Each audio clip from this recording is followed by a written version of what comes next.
and their holy book tells them they are the masters of the world, the superior race, the rightful inheritors of the world, the best in humanity. Thank you for joining me. As you can see, all the others are just kuffar, Westminster Bridge. This is rubbish, as far as I can go. There's police cordons animals, here. the lowliest This of morning beasts. we woke up, there'd been another terrorist attack on Parliament just behind me. As you can see, that's Big Ben, Houses of Parliament.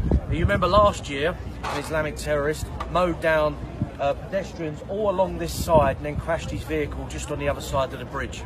This morning there was a similar attack on pedestrians who were just on the side of the road, cyclists and so on. You've seen the pictures, they're horrific. This is just another terror attack on our capital city.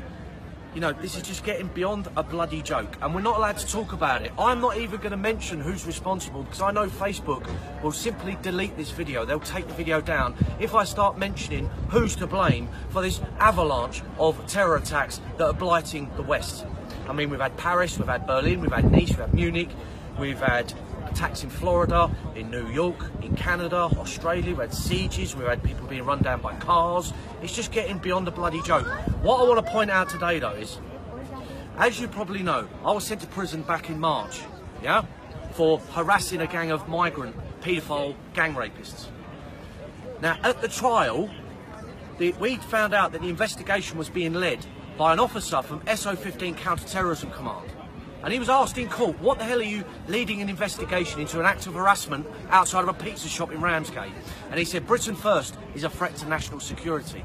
There's 23,000 known Islamic extremists walking our streets that the state know about. There's hundreds and hundreds of ISIS fighters returning to this country, being given free council houses. And who do you think is being sent to prison? I'm being sent to prison. Jada Franson's being sent to prison. Tommy Robinson's been sent to prison.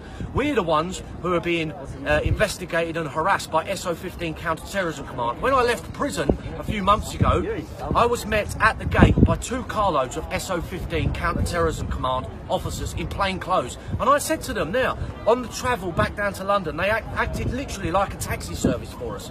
I said to them, why on earth are you babysitting me back to London when you should be out there catching terrorists? They said, we're foiling at least 1 terror plot a week at the moment. And I said to them, if even a quarter of those terror plots got through, then we would have a civil war situation in this country. And they absolutely agreed. And I said to them, why on earth are you babysitting me? Why on earth are you acting as a taxi service for me, a politician, back down to London when you could be out there, 2 carloads of them, catching terrorists? It's an absolute bloody disgrace. Why doesn't the state take decisive and fierce action against the known 23,000 wannabe jihadists in this country? All the ISIS fighters that are returning to this country. Why aren't they being rounded up and sent to prison? Oh no, it's me, it's Jada, it's Tommy that's being sent to prison. We're the ones being arrested and harassed by the state. It's an absolute joke. Well, I've got a message for all the Islamic extremists out there. Those 23,000 known Islamic extremists, yeah, who are walking the streets of this country, spreading hate and bile and nonsense. Go to Heathrow Airport, get on an international flight back to Saudi Arabia, and I guarantee you, you will live in a society governed by Sharia law, and you won't have to bitch or moan or whinge anymore about our British, Western, Christian way of life.